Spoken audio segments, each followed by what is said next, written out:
Let's do it. Go, go, go, go. Hang on.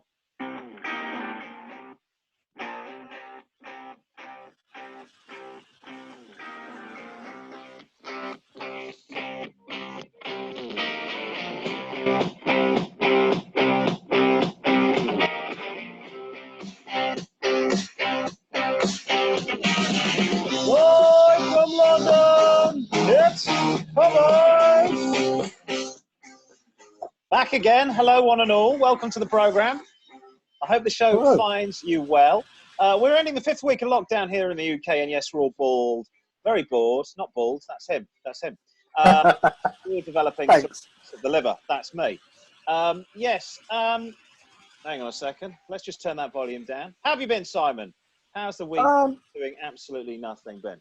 It's been okay. It's tempting to go out, but we can't. We're not allowed. We're not allowed. Keep taking the government advice. Social distancing, as Bruce Forsyth used to say. Nice 2 meters. 2 meters. Nice. Talking of famous and the infamous of North London, my co-host Simon Sujuwan is socially distancing himself from me, for fear not of catching Corona-19, but because he can't stand me, which seems fair. All right then, the show this week again comes from our North and South London studios, Southwest London studios. We've got plenty in store for you. We've got a corker of a classic car in the classic car selection, a couple of great driving roads in Lost Highways, and our quiz this week will test your knowledge on the shape of cars in Guess the Brand. Yes, the Chinese are famous for ripping off global brands from Apple to KFC, but they also nick the stylings of famous Western cars from BMW to Rolls-Royce. This week, we'll be showing a lucky contestant a picture of a Chinese car, and he'll have to guess which Western car it's based on. I think we'll prove how close they sail to the wind in their mimicking of famous car brands. Now that the prize is a bat sandwich and a trip to the Wuhan Center of Virology. What do you mean, like some kind of health spa or yoga retreat? Yeah, you'll definitely lose some weight. Don't worry, you can definitely lose some weight. There you go, Rich doing his bit for the World Health Organization and Definitely. World Peace. I am their ambassador. Exactly. Yes, it's going to be a great show this week. We'll be answering all your questions and queries in the mailbag, which, as per usual, is overflowing. Oh, yes. And I shall be revealing a very interesting car in our classic car selection. This week, we say, aha! To the Lexus IS 200. Alan Parker's so sit back. Favourite car. Absolutely. So sit back, relax. Make sure that you put air holes in that Tesco bag you put over your head. And enjoy the show. I'm Simon Sujuwan, and well, she was just 17. You know what I mean. And the way she looks was way beyond compare. So how could I dance with another? Ooh, when I saw her standing there. Simon Sujuwan there, who's now under restraining order from the local girls' school. Yes, no, that's passed. Oh, has it passed? Are we okay with that? I'm okay. I had to put that in because I watched Yesterday, which was a terrible film. Oh, yeah. Young Asian actor, reimagining of. Did you? I thought it was awful. There you go. Our movie tastes aren't the same. He started playing that song, and I went, "Wow, you'd never ever release that song in 2020, would you?" He was just 17. You know what I mean?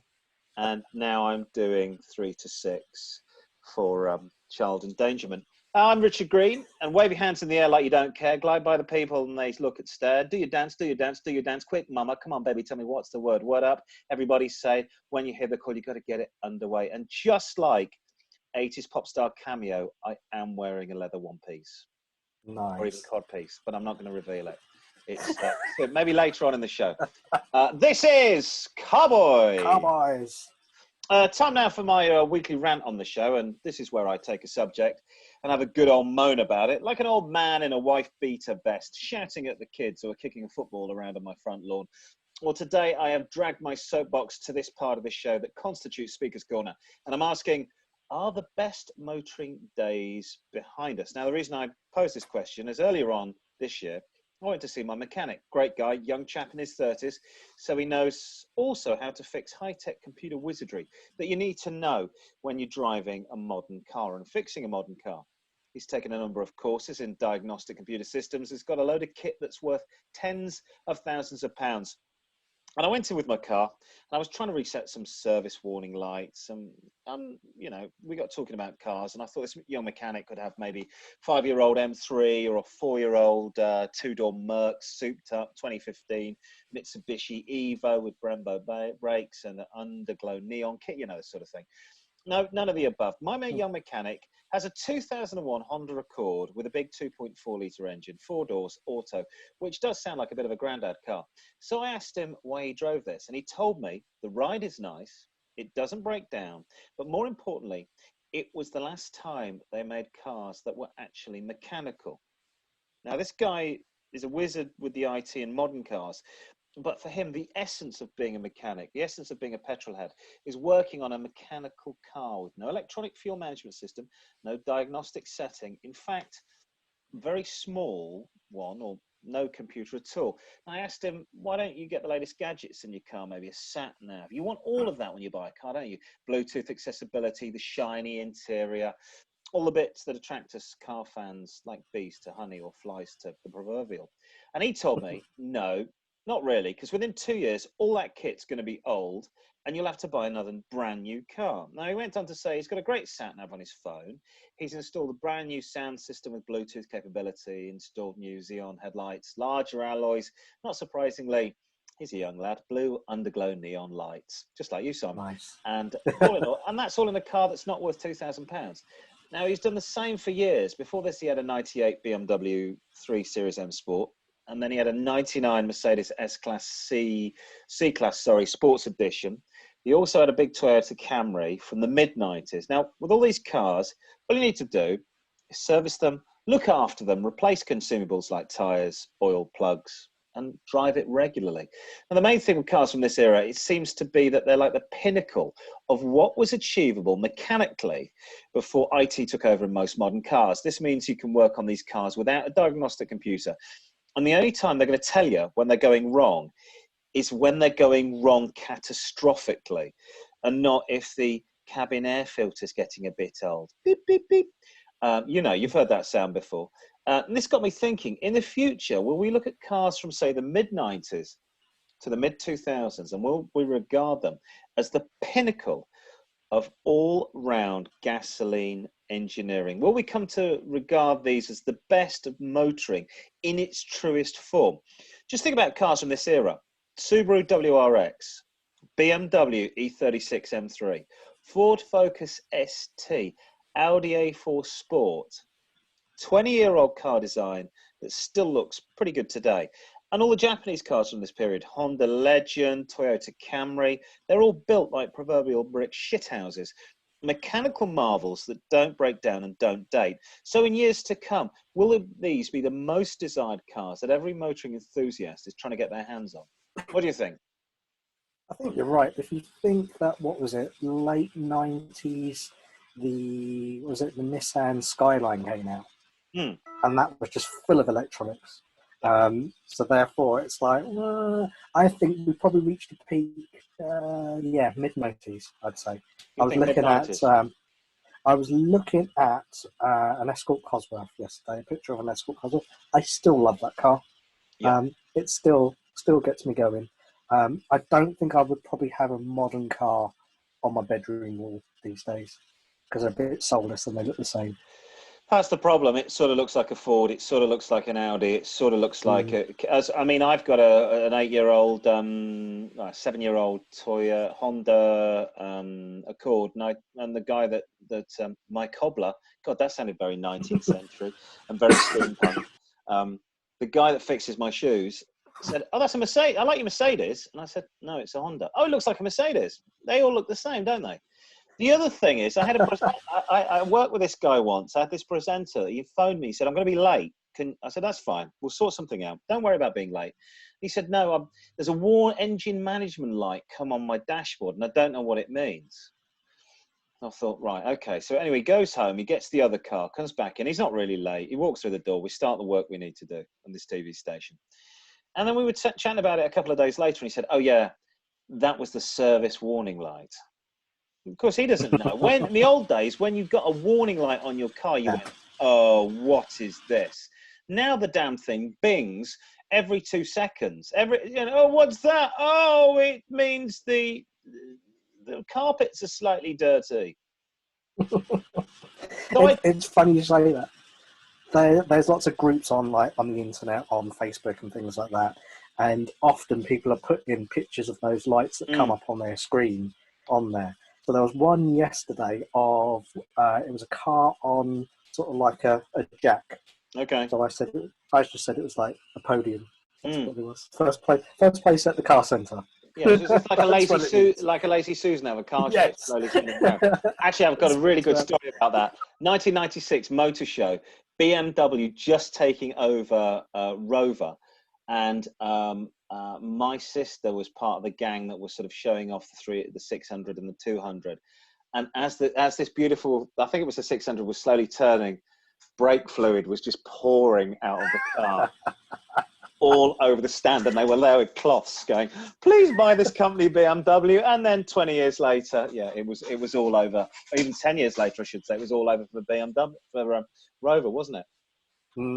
Oh, terrible. Car shows, I remember them. Yeah. What about car shows? When will we go to a car show again? We're due to go to one in August if it's still going. It's still going as far as I know. Yeah. I know. Well, fingers crossed. I was going to say, how are you getting on with the hair growing? Because I really need to get a haircut. Are you self-shaving? I am. My neighbour said to me, I think it was last week, he said, "Oh yeah, I've done my hair. And I went, "Yep, I've done mine too." Yeah. And what did you do with the rest of the 58 minutes within the hour? I'm just sort of wondering whether to grow it. I'm not really keen on that, but my wife hasn't got the skills to get busy with the scissors. Maybe I could do it myself in a look. Not now, but no. No, because this is how I ended up with mine. Okay. I tried to do it myself, messed it up. Tried to get my sister to do it, she messed it up, and then Oh, so really, you don't suffer from male pattern baldness at all. It's just. Well, now that was a few years ago. Oh, I see. 20 years ago. Oh, and it's stuck. Yeah. Right, shall we have some, we got some music for news. News! Yes, news! Here we go.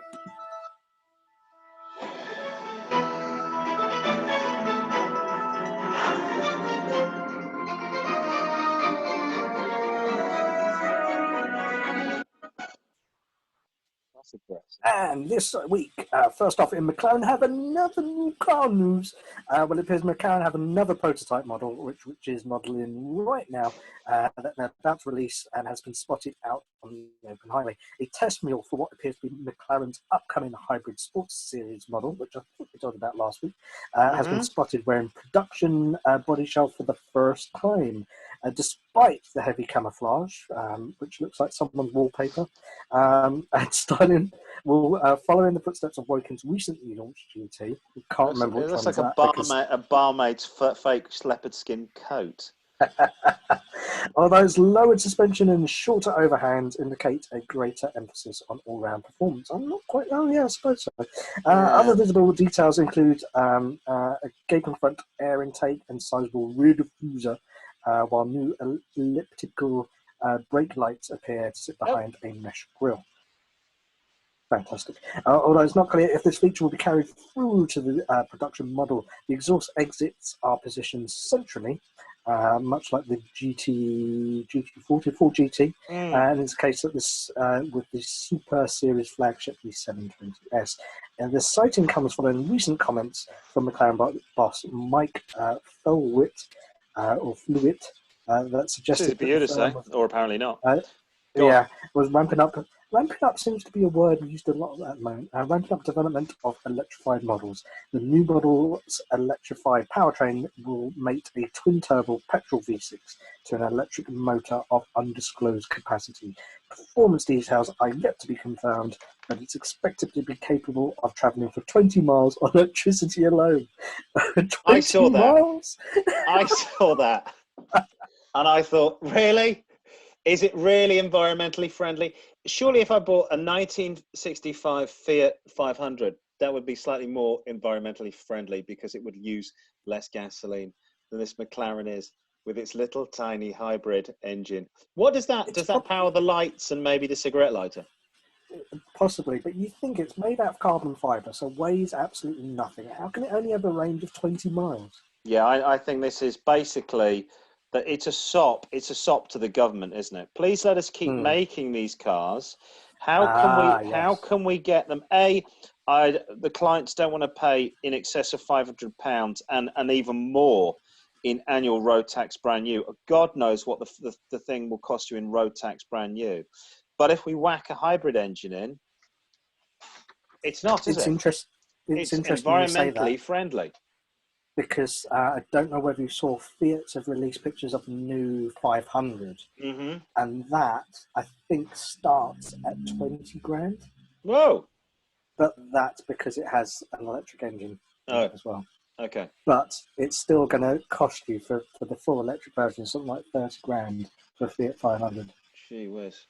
No thanks. No, gee whiz. Gee whiz. No, I'll take a 16-year-old Camry. Yeah. And what do we reckon about McLaren? Do you think they're going to be around? Do you think this is like death knell? I don't know. The number of new cars, so they've had the long tail, short tail, the waggly tail version of all their cars, and they just seem to. We said this before, and I sent you some research over the week that they are pretty much like Lotus were in the 90s and TVR, just bringing out so many of these models that basically dealers can't shift. So maybe, this could be the end of McLaren.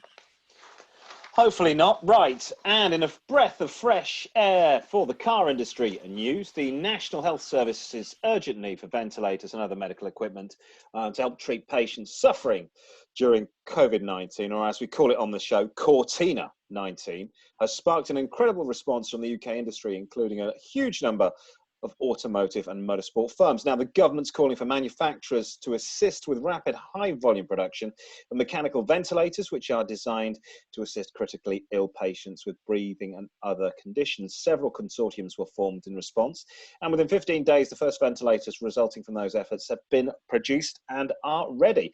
Williams Advanced Engineering, WAE, as opposed to the WRX and what's the wrestling one?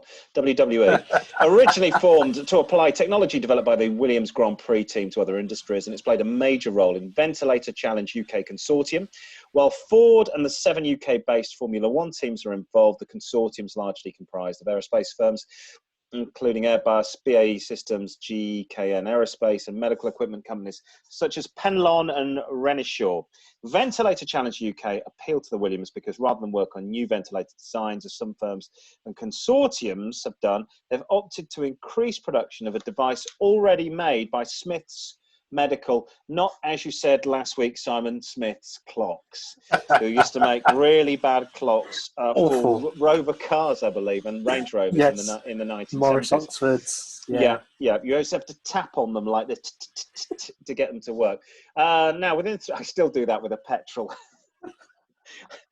I did that the other day on a car that had a virtual screen. My sister-in-law asked me to move her car. And she said, I've hardly got any petrol. I said, I will give the dial a tap. And I went, bap, bap, bap, bap, bap on the dial. And she went, Richard, it's a virtual screen.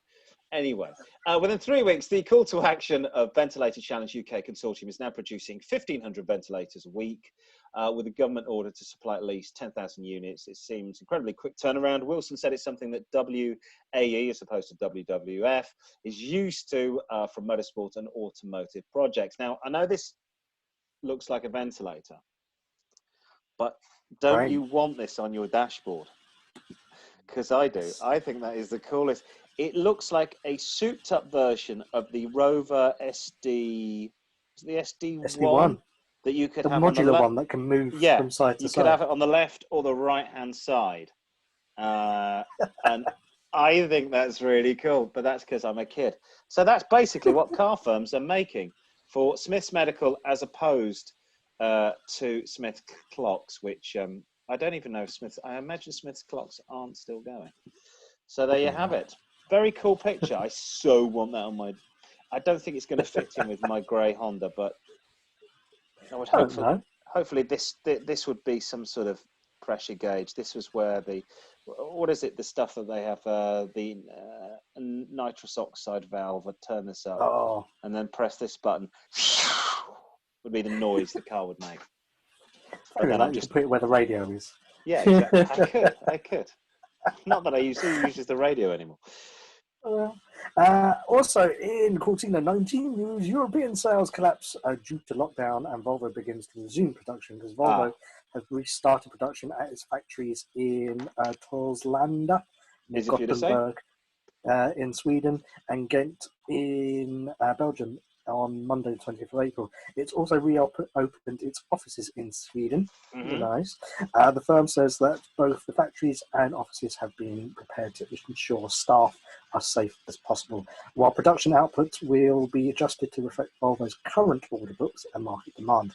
Volvo is aiming to start production at its plant in Charleston, South Carolina on Monday, the 11th of May, which they also make planes there. Not in the same factory, but they make planes there. Well, okay. Meanwhile, the PSA Group preparing for the eventual resumption of production at its Ellesmere Port Vauxhall facility, although it is yet to give a specific date when that will happen. PSA says the factory will remain active since production was halted, and a series of new protocols to reinforce health measures will be developed. PSA has invited the union Unite to review the measures before production resumes. PSA says the measures include more than 100 steps, including checking employees for symptoms, in addition to self-monitoring. Glasses must be worn on site, along with daily supplies of masks. Social distancing measures will also be introduced. Tools will be frequently cleaned, I should hope so, and they will enforce waiting times when unprepared parts are exchanged. There is no indication on when the production will resume at Ellesmere Port, which produces the Astra, but is likely to be after the new 3-week extension to the UK lockdown. If you don't know, we're bringing in 3 more weeks of this lockdown here in the UK. Yeah, that's from. Was that from this week? Yeah, it's from this week. Yeah. Also, I don't know if you heard that Aston Martin are resuming production as well. Yeah, that's very worried me, because if I don't get my next Aston Martin, Simon, I'll be I'll be so angry if I don't get my next Aston Martin. Also, new car registrations across the European Union has slumped by 55.1% year-on-year in March, according to data compiled by the European Automobile Manufacturers Association. Oh, what, EMA?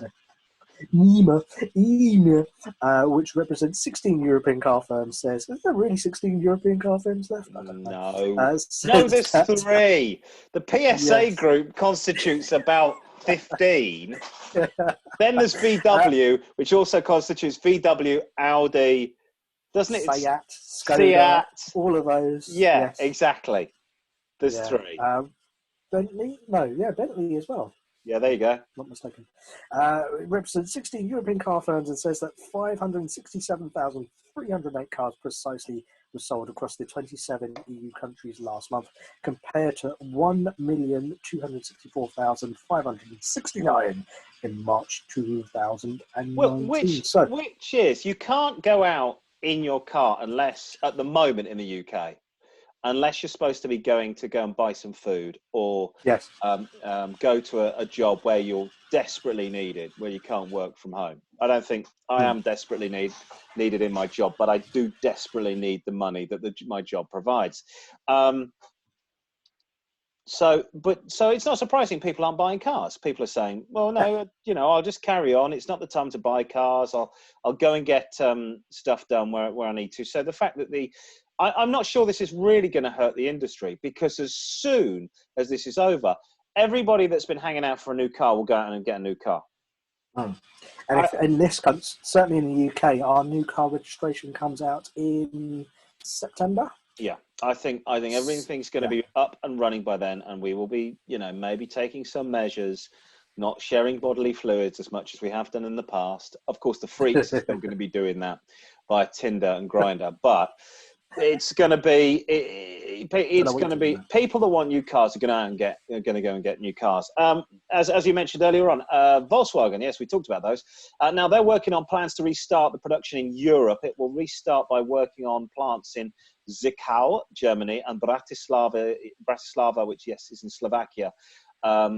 this week, and remaining German plants and those in Portugal, Spain, Russia, and the USA sees Volkswagen. So in Portugal, Spain, we're talking Seat, all going to resume on the 27th of April, which is next week, and it aims to open factories in South Africa, Argentina, Brazil, and Mexico during May. Meanwhile, Ferrari has extended the shutdown of its Maranello factory until the 3rd of May, which I know, Simon, is going to infuriate you. You won't be able to get your new Ferrari. Yes, in line with the latest instructions of the Italian government. Despite the delay, Ferrari has continued to, ramp up. A lot of ramping up going on this week. Yeah. Backtrack projects to ensure the health and safety of its staff. It includes voluntary screening of all employees, their families, and the staff of suppliers. They've also stopped wild gesticulation is not allowed anymore. Why? Why would you not allow that? Paisan! Hey, Mario! Hey! I want my Ferrari. They're having to walk around with their arms beside each other, just by their sides. They're not allowed to gesticulate. It's also offering free insurance for cover for employees and, if needed, accommodation suitable for self-isolation and medical and nursing support at home. Okay, well, they're doing lots there. On the other side of the pond, Ford USA said it's already produced more than 3 million face shields to support healthcare workers and emergency services in the USA. And it's also begun efforts to scale up production of reusable protective gowns. The firm's also producing a powered air purifying respirator, or a PAPR device, which is developed with 3M at its Plymouth, Michigan plant, also developing Thermo Fisher Scientific to increase the production of COVID-19 test collection kits, even though it appears that many in America, certainly Georgia and Michigan, are completely ignoring what their president is telling them to do, which apparently was today, is to drink a lot of bleach. That always helps. Yes, do not do that. No, don't drink a lot of bleach. So the motor industry are all chipping in to help tackle the crisis. Sad news about sales for manufacturers, but that's the way it goes, I'm afraid. I'm finally in Big Fat, so I can't say this, Big Fat Yank Tank News. You can say it. You could say it if you're a good old American. Big Fat Yank Tank News. American luxury brand Cadillac has revealed plans for a new Blackwing design designation for even hotter track-focused variants of its CT4 V and CT5E performance saloons. I hope that's not the final paint scheme. Nah. Hey, I like that. I like Actually, that. I'd like to go and see that NASCAR. It'd be goddamn great. It looks like whoever designed it is a big fan of Van Halen and done it in the Van Halen colours. Oh, yeah. Running with the devil. If I do that, this will be the advert. Hey, Cadillac, you can have this as the advert. You get Van Halen to release a single, and then you just have this on screen going, running with the devil. Oh, yeah. That would sell a lot in Georgia. It would. Although the Blackwing name was originally used for the discontinued Cadillac V8 engine, it will now become the high-end derivative in the style of Mercedes AMG's Black Series and Alfa's GTA, not Grand Theft Auto. Blackwing models will get more power, of course, but they will also feature a unique chassis setup, or chassis setup. Chassis. Yeah. And vehicle control system. Cadillac hasn't revealed specifically what the changes are, but it claims that the CT4V and the CT5V Blackwing models are both seconds faster around the Virginia International Raceway than their predecessors, which of course all Americans go out to go round in circles. Reports from the US suggest that CT4 Blackwing will use an upgraded turbocharged V6, while the CT5V Blackwing will get up to 650 bhp from its supercharged 6.2 litre V8. That will give it the firepower to hold a candle to the Mercedes AMG E63 and the BMW M5, despite being cheaper at around $85,000, which currently at today's money is £67,950. As ever, though, there's bad news for those in the UK, as the Cadillac still has no firm plans in place to offer it to this market officially. Bad news? So. Bad news? Bad news? Yes. Running with the devil. Bad news? Really? Bad news? It looks like a Vauxhall Cavalier, and the build quality will be like just that. It's the same. It will disintegrate. I've known people that have bought these. What was it? It was the CT5. piece Oh, of crap. It's just plastic. It's a plastic, not for big fat engine, but you know it will. Ooh, tiny wheels, fake exhaust pipes at the back. Fake exhaust at the back. It's gonna be worth nothing, and I'm guessing the MPG. See, it's all right for you if you're in America, and I'm very, very jealous. Don't get me wrong. I think American cars are great. I love the fact that that car is completely consumable. You can have it. You can buy it from new. You can drive it for 5 years, and then probably sell it for half of what it's worth. And the second-hand guy will come along. He'll drive it again for another 5 years, sell it for half its worth. But it's a fantastic car. But you need a straight road, of which we don't have any of those in England. And you need massive pockets for all the pennies that you're going to have to put in, because even at petrol now being nearly £1 a litre is still twice as expensive as it is in the US. Yeah, absolutely. So great if you've got open roads in America, but just as well it's not being brought over here. It's not. Can I just mention, this is nothing to do with the news.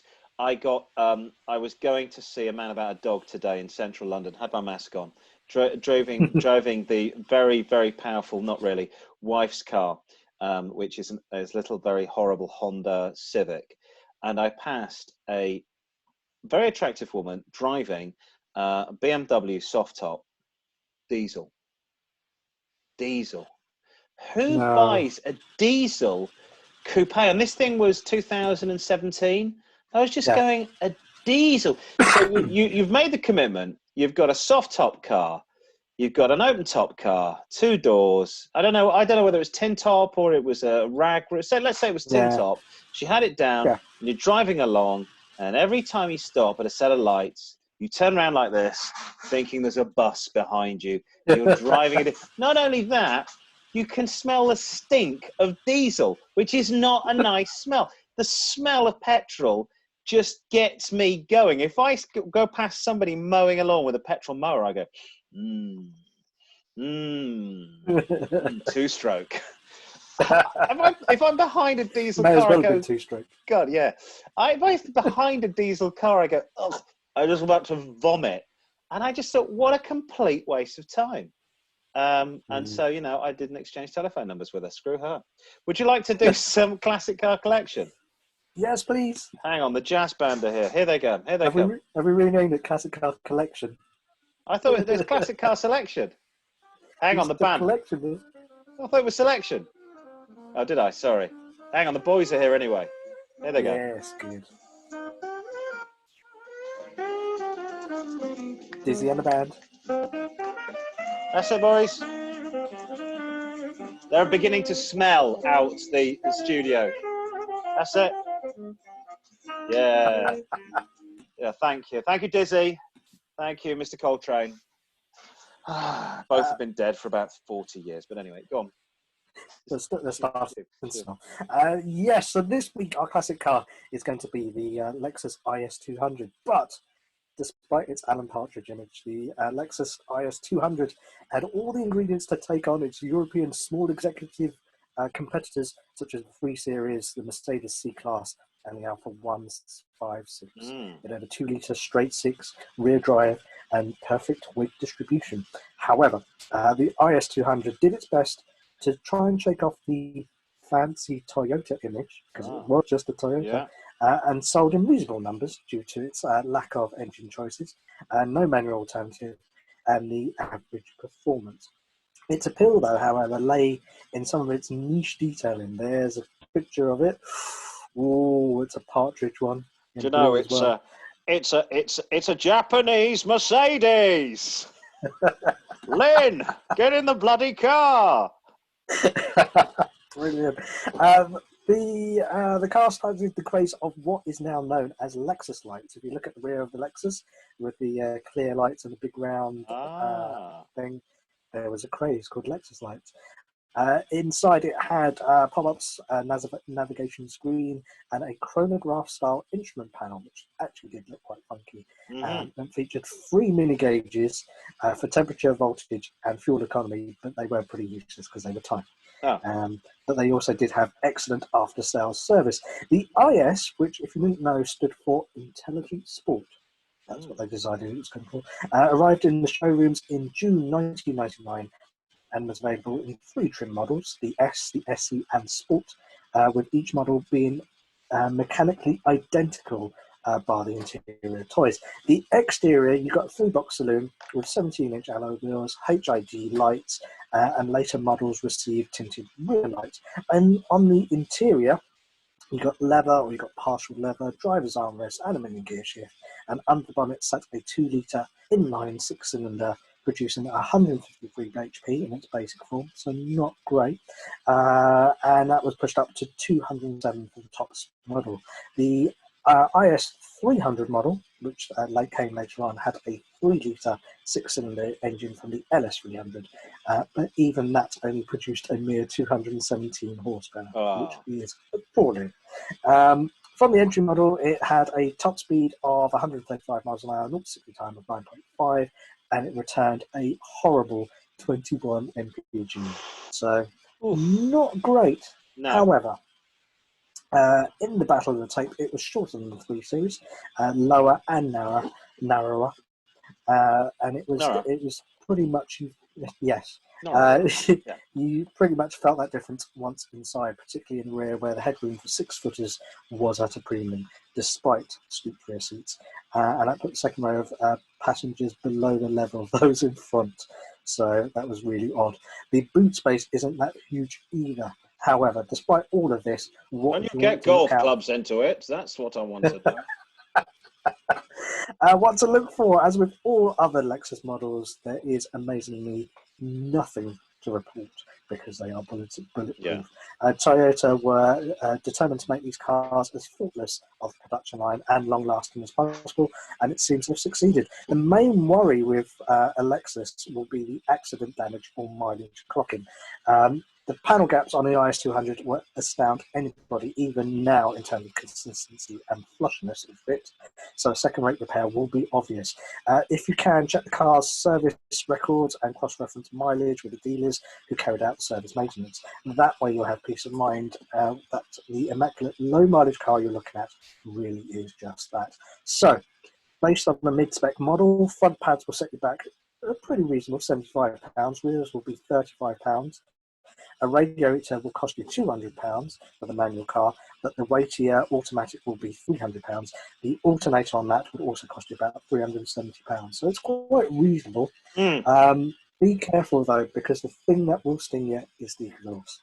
A complete system for the IS200 was a whopping £700. So what's that for? The exhaust. You might as well put a sports exhaust for that. Yeah. That aside, prices can average around £1,500, which is relatively cheap. But I looked online and found a 2004, so one of the last ones, IS200 Sport, top model, with 53,000 miles on the clock, in silver with full cream leather, up in Bradford, Yorkshire, for those of you who don't know. Or, go on, £3,495. So £3,500 for an alternative to the BMW 3 Series. Yes, looks great. I like the look of the IS200. I think it's a nice little looking car. Completely different from what Lexus had done before, which was just big fat cruisers. They properly took on the European market with that car. And if you can get around the fact that in the UK, American listeners will go, I don't know what you're talking about. That car has a reputation that it's driven by Freemasons and one particular comedy DJ called Alan Partridge, who did drive that car around. That's why I've been doing the accent, Len. Very good at it. Yeah, I know. I do bar mitzvahs and children's parties, although the Jewish community and small children have no idea who I am. So it's nice to see. Have you got where is your microphone, by the way? My microphone's on the computer. Oh, you're coming in and out. I'm hearing you through here. I'm doing David Coleman. Okay, because I think we need your microphone nearer next week. Yes, I tried that. It didn't sound very good. No, that's the other problem. No, totally get it. Total good idea. And for £3,000, that's a nice car, and that's a livable car. That's a 20-year-old livable car that you can have every day, and it's different enough. The only thing with those things is, take the tape player out, put something new in, and like I was saying earlier on about my mechanic, you don't really need. My wife's car hasn't got sat nav, and I just used, Waze. Other apps are available to get where I needed to today, and it was easy. It was absolutely easy. So, I think that's a nice, reliable car. We've got something about Lexus later on in the show, and I think the next car I might just go and buy something like that, something like a 20-year-old big fat monster that does a lot of petrol, and just because I don't really do any mileage in London, so something that I come back to the car park and somebody stoved in a door, I'll just go meh, still drivable. Right, shall we do some Lost Highways? Yes, let's do Lost Highways. Here we go. Oh, this is different. Oh, they are quite good. Hang on. They're very versatile. I'm just going to steal part of the band.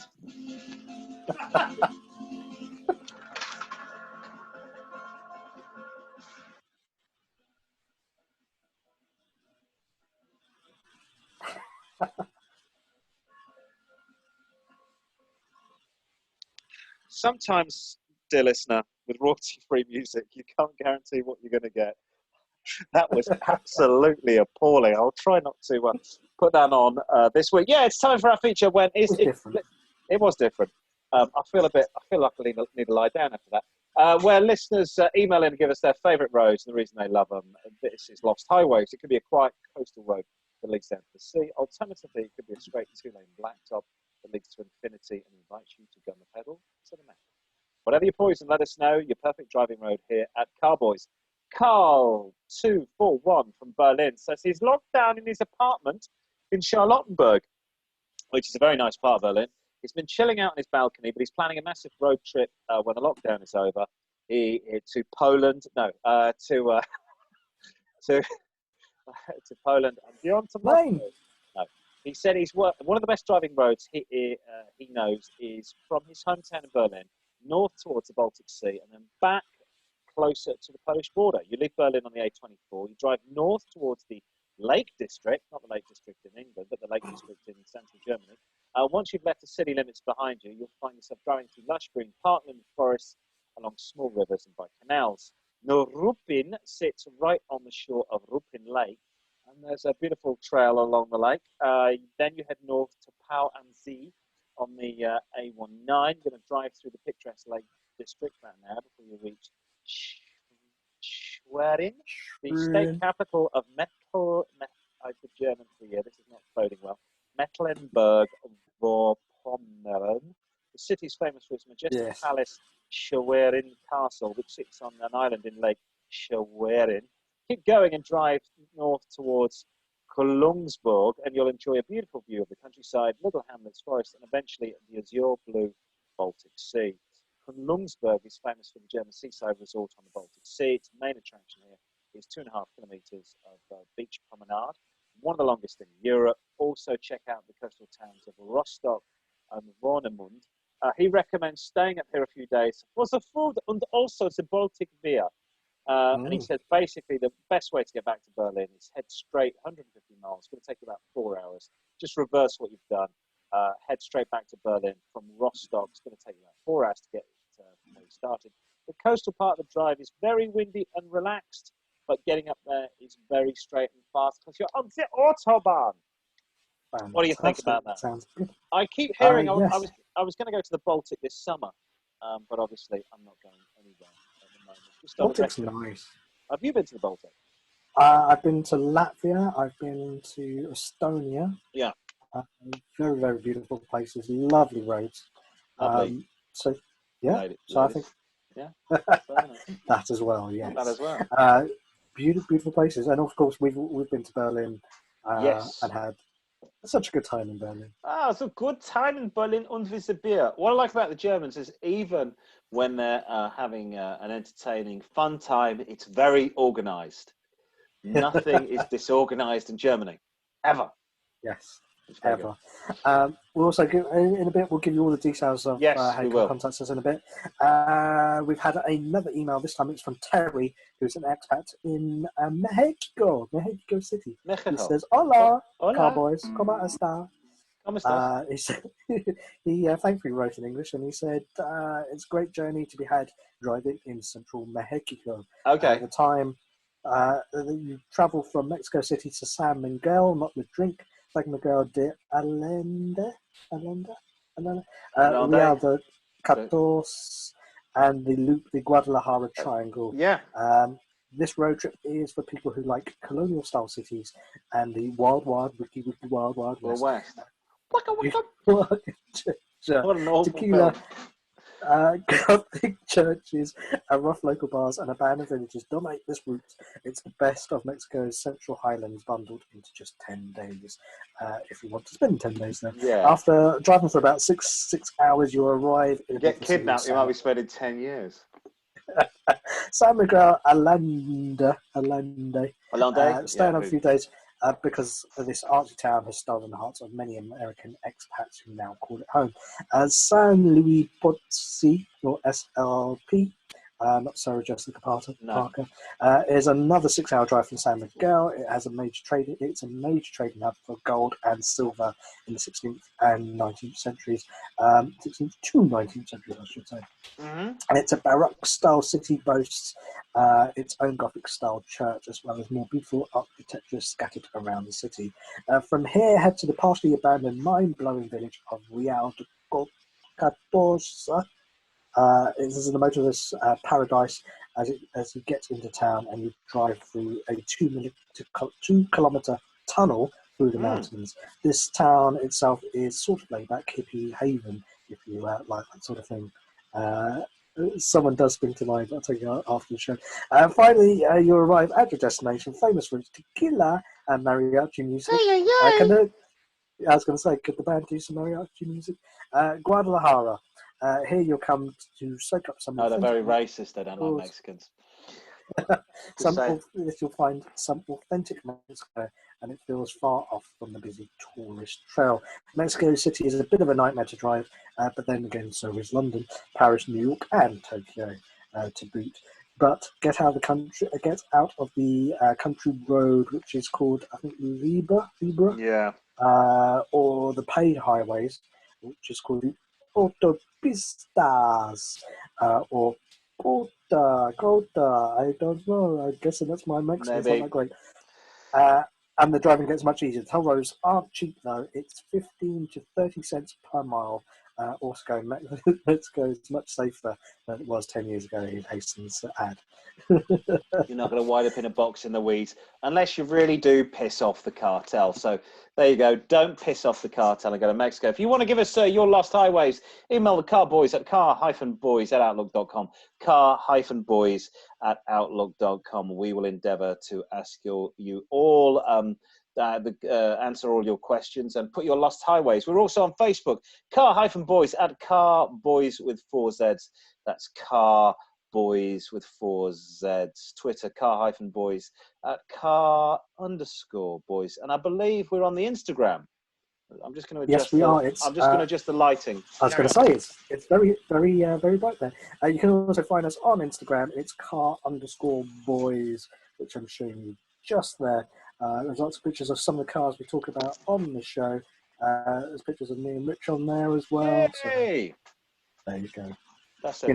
That's a bit better. We actually, I didn't close the curtains because I presumed we would never have any sun in the UK. The moment I started doing this, it started becoming sunny. So there's the British summer over and done with. Oh, that was some good, interesting lost highways. I've been to Mexico once, and I didn't think it was that scary. But then I wasn't in the scary bit. I was on a beach and hanging out at a hotel. Threatened to cut your things off. No, they didn't go, hey, gringo. It was pretty much relaxed. You do see the federales and the policia at the airport with 60 cal machine guns on the back of pickup trucks. Wow. So you know when you land, don't mess around. But I got out and about in a few local towns and pretty much seemed chilled out. And you know the cartel aren't interested in middle-aged tourists. They're interested in selling illegal substances, allegedly. I'm going to get off this because I don't want the cartel targeting this show. And I can say my best BBC voice. And now it's time for your letters in our big, hairy mailbag. Thank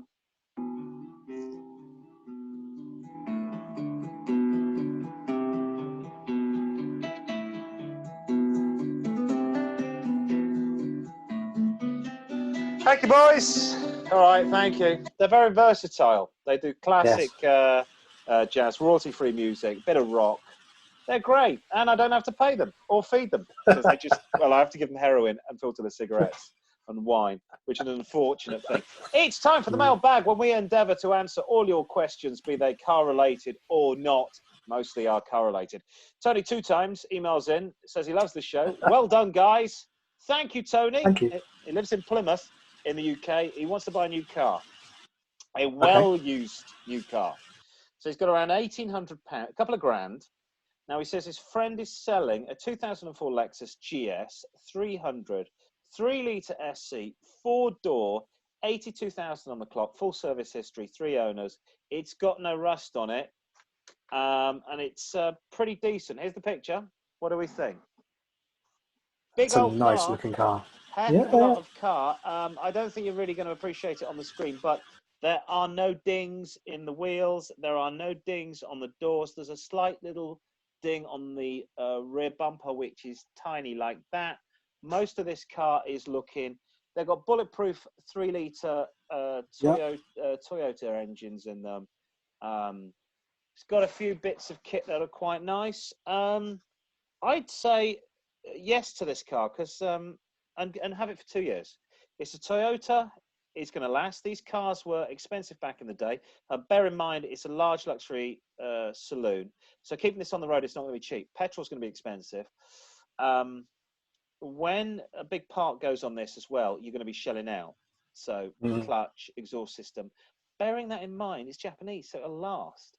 My father has a 2004 Honda Civic Coupe made in America. I think maybe part of it made in Mexico. He still has the original exhaust with the original exhaust sticker on it. That's done about 140,000. Wow.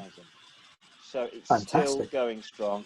Road tax is going to be expensive because it's 3-litre. So that's going to be 500 quid a year. It's going to be thirsty on fuel. But for 2 grand, it beats driving around in a 1999 shitty Citroen Saxo, doesn't it? It does. I mean, do you want a Citroen Saxo in a primary colour, or do you want that? I want that. It's like we said in the classic cars, they're pretty much bulletproof. Yeah. And turning up at the golf course, because it looks like it's one of those cars that you turn up at the golf course. If you turn up at the golf course in this, because you would also get 2 sets of clubs in there, and you put a private plate on, not to mention somebody's just recently bought a private plate, you're not going to know really how old that car is. Yeah. What is it? 2000. It doesn't age. It doesn't seem out of place now, does it? No. I mean, if I said that was the new Audi, you'd go, oh yeah.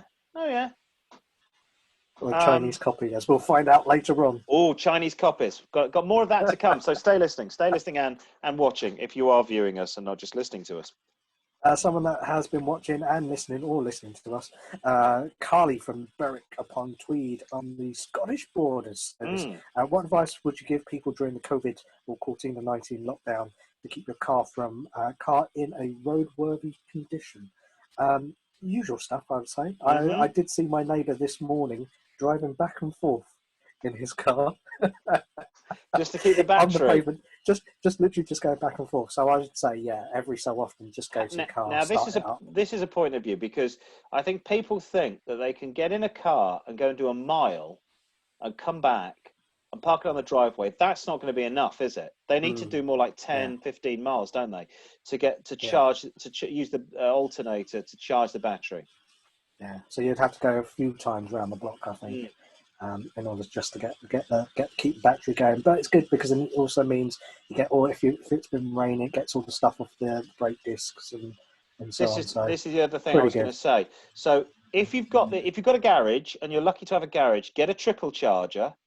If you don't want to drive the car, connect the battery up so that the battery is running off a charge off the mains. Do not engage the handbrake. I've been telling my mother not to do this. Yeah. She parks her little car on the street.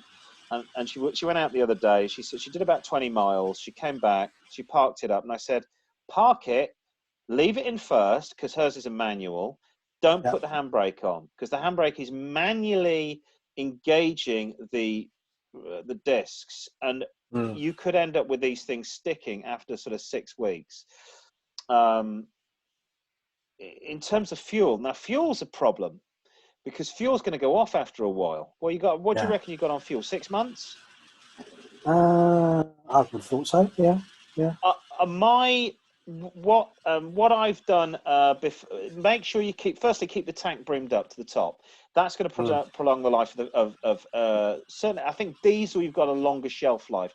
Certainly, and most people we're talking to today probably got petrol, gasoline cars. So brim your tank. Make sure there's no air in there. When it finally comes to drive, check the fuel lines and seals for any fatigue or dryness. What I've got into the habit of doing, I've got a couple of petrol. I've got a petrol lawnmower. I've got a petrol leaf blower. I've got a petrol two-stroke hedge trimmer. I use this Briggs and Stratton fuel stabilizer. Okay. Costs you like £6-7, and then I mix that into the petrol, and it stops the petrol going off. Because when petrol goes off, it becomes really sticky, and it bungs everything up. So I have to have the fuel additive, the two-stroke oil, and then I have to add this fuel stabilizer.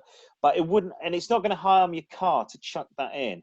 I don't think 4 weeks, 6 weeks, 2 months you really got to worry about. But 6 months plus, you need to be putting this fuel stabilizer. Otherwise, you're going to have to get somebody to come out and drain the tank, put fresh fuel in there, and clean the engine, because it gets gummed up. If you're not commuting, which is a good thing. Also, which I've just done with one of my cars, is I've covered it with a car cover to get rid of to stop it getting covered in moss and bird crap. But if you're going to put it away in a garage, crack a window a little bit so you can let out the air, so you don't get mold in the inside. But beware of mice getting in there, because I've come back and found a little mice has made a little nest for itself. The main problem with all of this is cars like to be driven. Cars do not like sitting on your driveway. And we talked about it last week when we had a listener saying, I want a car that I'm not going to use for 6 months. Is there a vehicle that you can use? And the answer is no. Electric cars, I'm not sure about. I think electric cars you could probably leave for 6 months, and then like an electric radio or something else.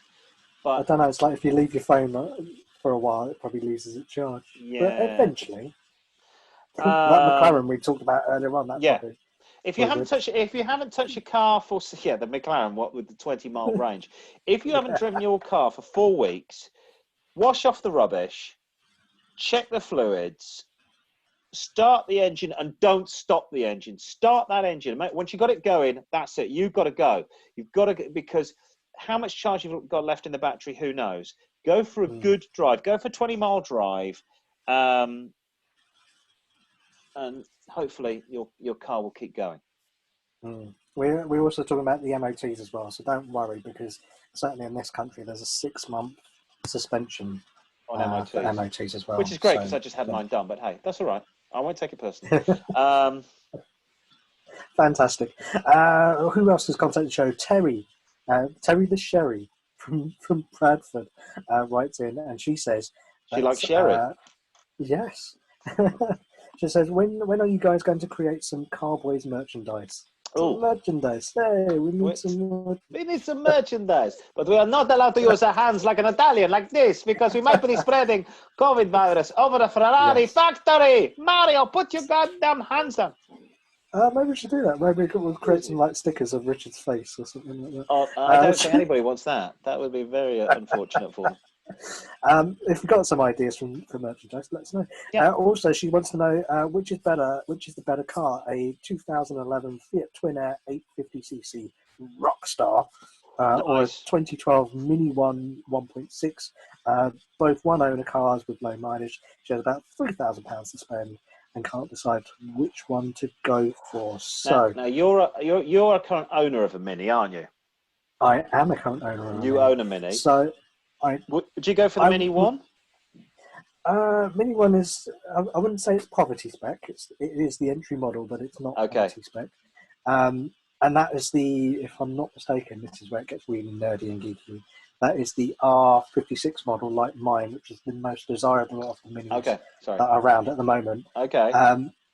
So you get decent equipment in there. I would say it's probably bigger, body-wise to the Fiat 500, but interior is where you will suffer because there's very little rear leg room. So if you've got anyone that's taller than a child, don't get a Mini. I have been in the back of a Fiat of a Mini many years ago, and we could not get our legs down. It was hilarious. And now the two people in the front were small people. They were under 5'9", and me and my other. I'm only about 5'10". My other half's 5'2", and we couldn't get our legs down.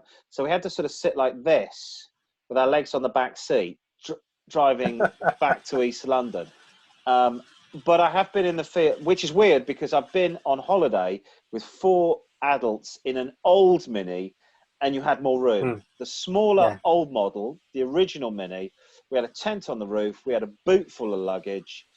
I think we even managed to get, I think I sat in the back with a case of beer wedged under the front seat with my feet on there. Fantastic. We definitely had 6 bottles of Jack Daniels. I mean, we were probably set for a weekend of camping and debauchery, and it managed to fit it into a 1978 Mini.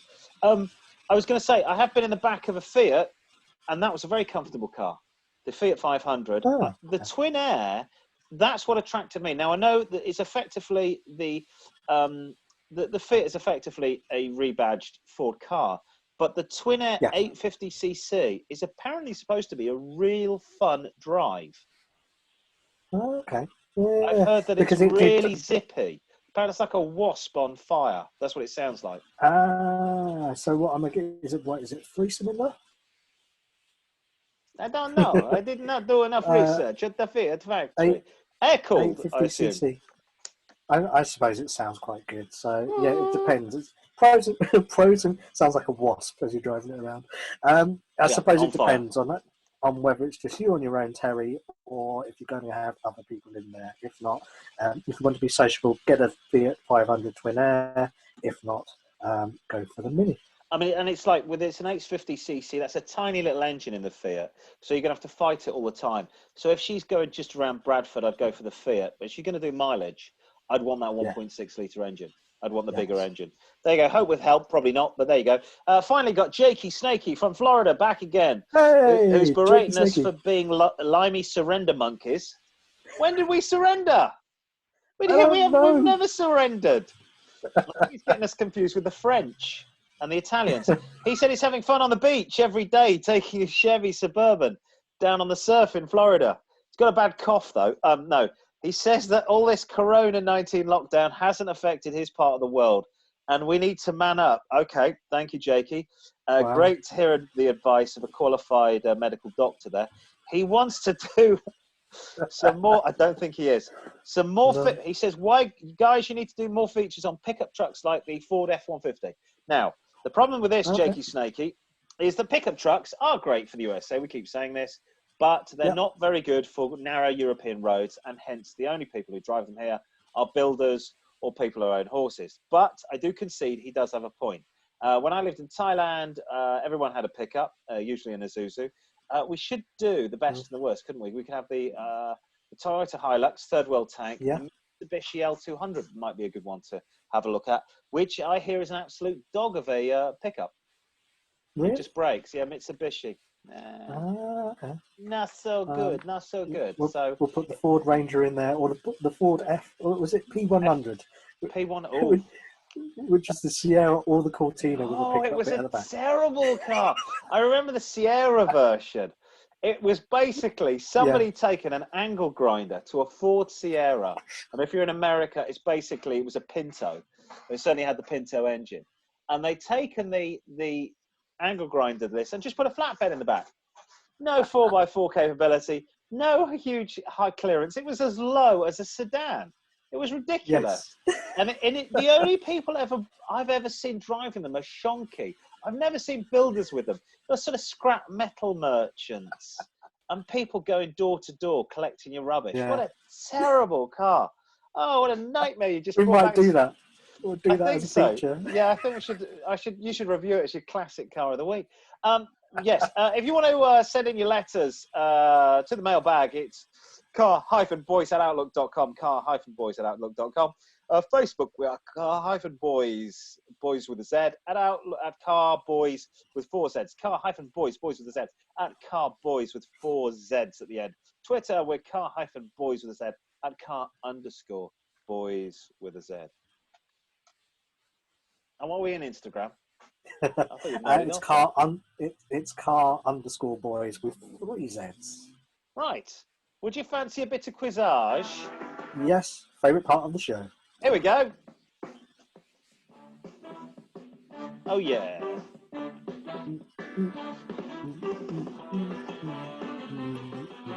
Yes, welcome one, welcome all. Time now for this week's quiz.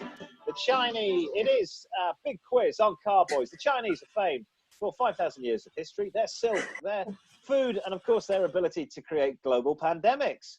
But what are they renowned for? Well, at least in the world of motoring, is their ability to copy or mimic top brands. Wander around Beijing or Shanghai and you'll find a coffee shop called Moonbucks, a chicken shop called Country Fried Chicken, and a shop selling iPads and iPhones called Orange. As Confucius say, imitation is sincerest form of flattery.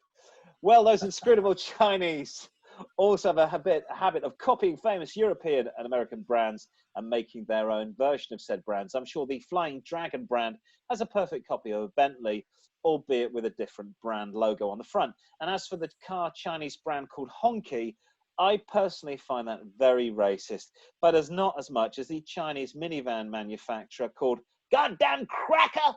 Now, obviously, we as Britishers on the show have no idea about Chinese car brands, but we do have an eye for what car I'm looking at simply by the style of the car. We understand what that car is. So as the show now has entered the 20th century and we have cameras, we can now give you the benefits of pictures. This week our quiz is entitled even Guess the Brand, and I'll be asking our lucky contestant to name the car brand from the West that the Chinese company is copying. Obviously, for copyright reasons, we'll not call them fakes, but merely homages to classic vehicles. This week, certainly if we don't want to catch a global pandemic, this week we've got a lucky lad who's come all the way from the kitchen to the loft to take part in our quiz. How are you, Simon? I'm good. I'm raring to go. Looking forward to this one. Super, smashing, great. Now this week you're in with a chance of winning an all expenses paid cruise around the world on a luxury liner, valid for the next 3 weeks. So you've got to guess the brand that I show, and you've got to tell me the fakies or the originals that these fakies are based on. Do you understand? I do, yes. Fantastic. Here we go. The first one. The first one is a 320. It's 1.3 litre Super Mini produced by the Chinese company Lifan. Revealed at the 2008 Beijing Motor Show, it gained notoriety for its similarity to which British/German car? Oh my word! That looks like, if you squint, it looks like a Mini.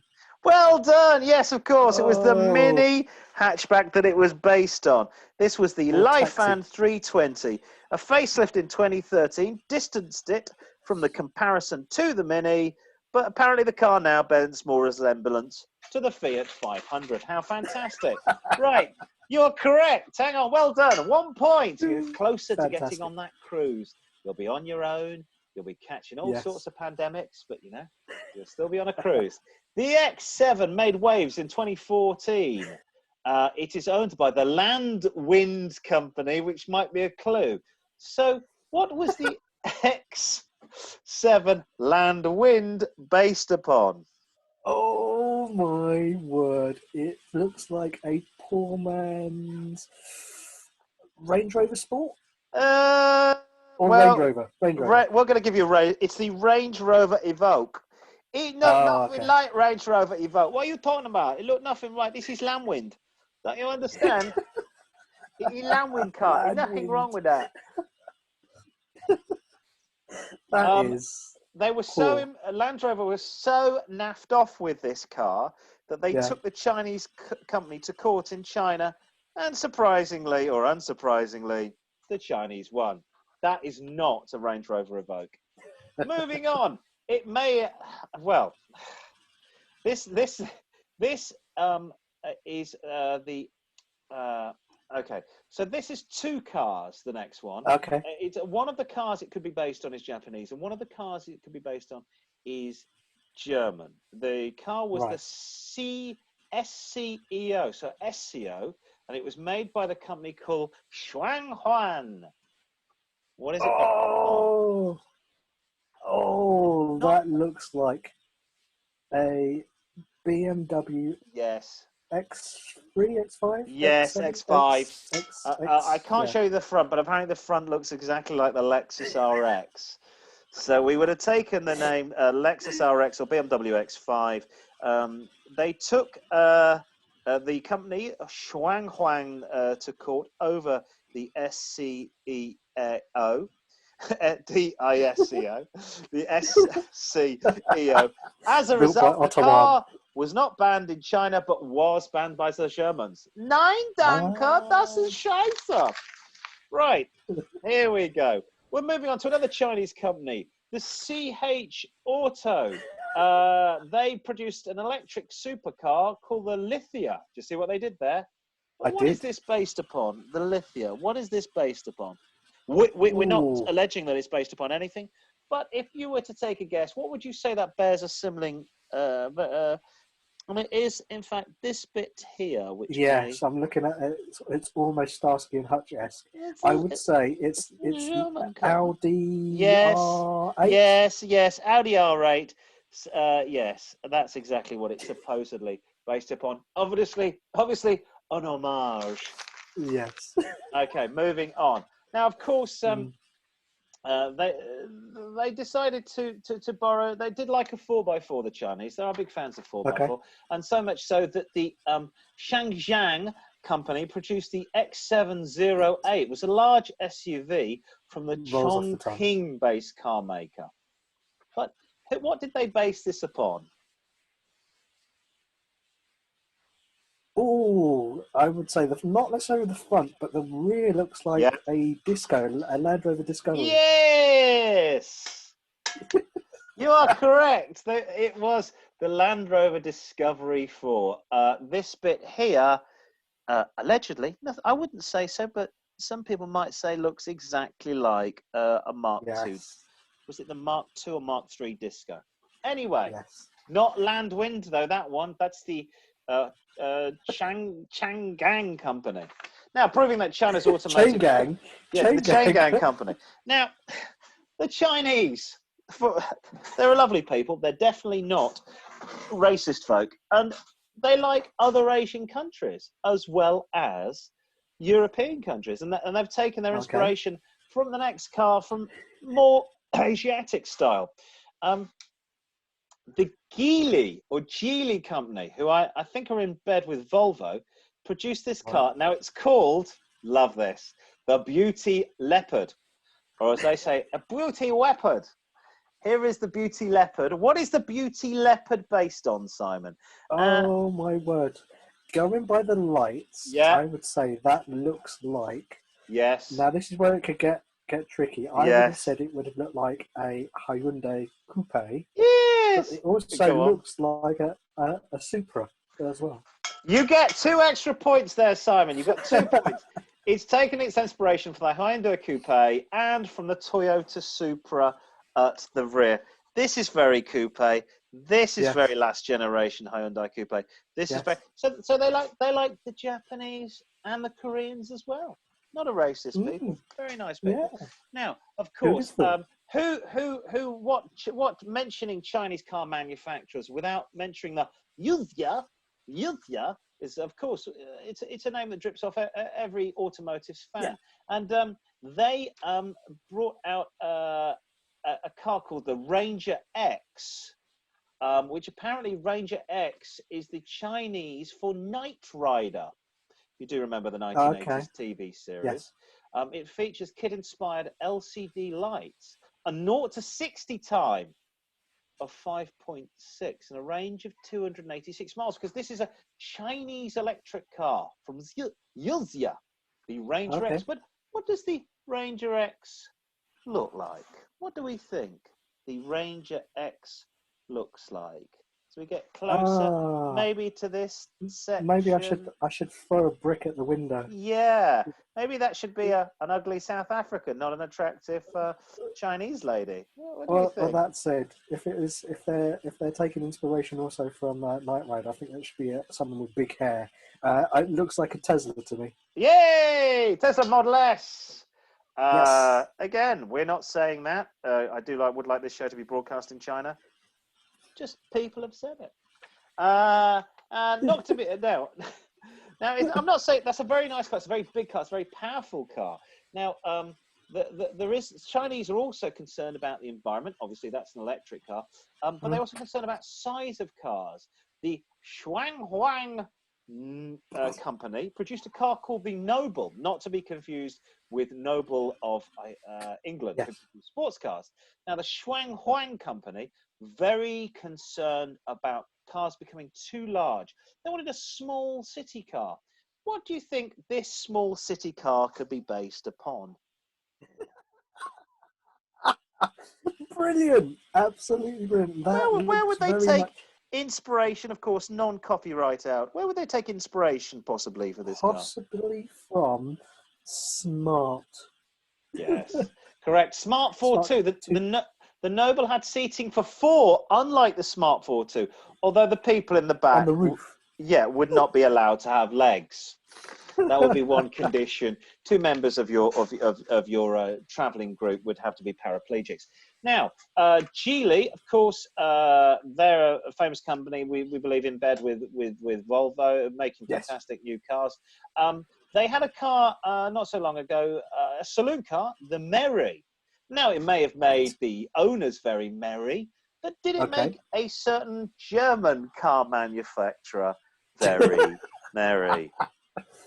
Oh, that's blatant. That's a blatant C-Class Mercedes. Just a little bit here. Well done, Simon. Yes. Yes, no slight tweaks or alteration here. Just basically somebody went down to a breaker's yard and ripped off a C-Class front end, complete. And if I can get that in with the hood ornament. Wow. Look at that there. It's a circle. It's probably a gun sight, knowing the Chinese. Okay, now, there we go. Now, of course, German cars, why not take your inspiration from them? They make some fantastic cars. Now, there is a company called Zotye, I believe it's pronounced. They produce a car called the SR9, on sale at China at an amazingly cheap price of $12,300. The SR9 Zotye was launched with a turbocharged 4-litre petrol engine, sourced from Mitsubishi. So we've got some German styling going on here. Mitsubishi engine, all sounding good, very good price. Yes. But what did maybe they take a visit, go on holiday to Stuttgart? What do we think here? Oh, that very much looks like a Porsche Cayenne. Is that what it's called? Yeah, I give you the half a point for the Porsche if you're thinking more Malaysians like to say when they go and eat. Macan, that's it. That's it. Teddy, it's the Teddy Macan. The Porsche Macan. We think we don't think we sort of infer that the front grille there and even the badge. Cues, I think you call it. No, not at all, Simon. That's definitely. I see that, and I see a Zotye SR9. And finally, you're gonna win. Don't worry, you're bendy bully safe. You've got a bonus prize. You've actually got 11 because I decided to give you 2 points because you guessed the Supra and the Coupe. So you've got 11. You're very safe. Now, this is a hard question. You're not going to gamble anything, but if you win this, which German manufacturer is this badge based upon? It's a company called BYD, or as the Chinese say, BYD. And they may have borrowed just a little bit of inspiration from a German manufacturer. Just want to know what you think that could be.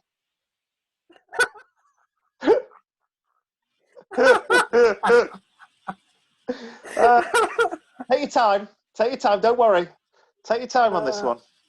The B could be Bavarian. Yes. Motor. Motor. Berks. What? Yeah, Yeah. of course. BMW. It's BYD. BMW. Munich's finest BMW, and it looks nothing like the BMW badge. Well done, Simon. Well done. You've won. You've won. You've got 12 and a half Yes. out of 11. You walk away, of course, with that 3-week cruise. Now, it comes complete with a face mask that may or may not work, a pair of marigold gloves that may or may not work, a ventilator that may or may not work, and a large bottle of home brand spirits of your choice, which will definitely work. Killing the coronavirus, we're not sure about that one. So Yes. well done about that. And well done for taking part in our quiz here at Car-Boyz. Well done. Thank you very much. Well done. And yeah, that's about it from the show today. Thank you very much for tuning in. Go on, let's get rid of that music. Hang on. Enough. There we go. That's it from the show this week. That was a bit of fun, wasn't it? It was good fun. See, what I wonder now is whether we can get copyright striked for showing brands that have been ripping off other people. And my suggestion is not, because we're just arbiters of the truth. Yes. If you would like to email the show, get in touch with Car-Boyz, you can. We are available on the email at car-boys, always with a Z, at outlook.com. Car-boys, boys with a Z, at outlook.com. Facebook, we're car-boys at Car-Boyz with 4 Zs at the end. The other Zs had gone. Twitter, car-boys, boys with a Z, at car_boys with a Z. And the Instagram, which is not the porno one. It's car_boys with 3 Zs. 3 Zs. Don't know. I'm doing this the wrong way around. Zs, like Zorro. That's it from the show. Thank you very much for tuning in. That's a Z. It looks like an S. I'm going to go off and, I don't know, teach my children English, maths, geography, do all the things that teachers are supposed to be doing. And what are you doing, Simon, this week? Are you doing some more furloughing?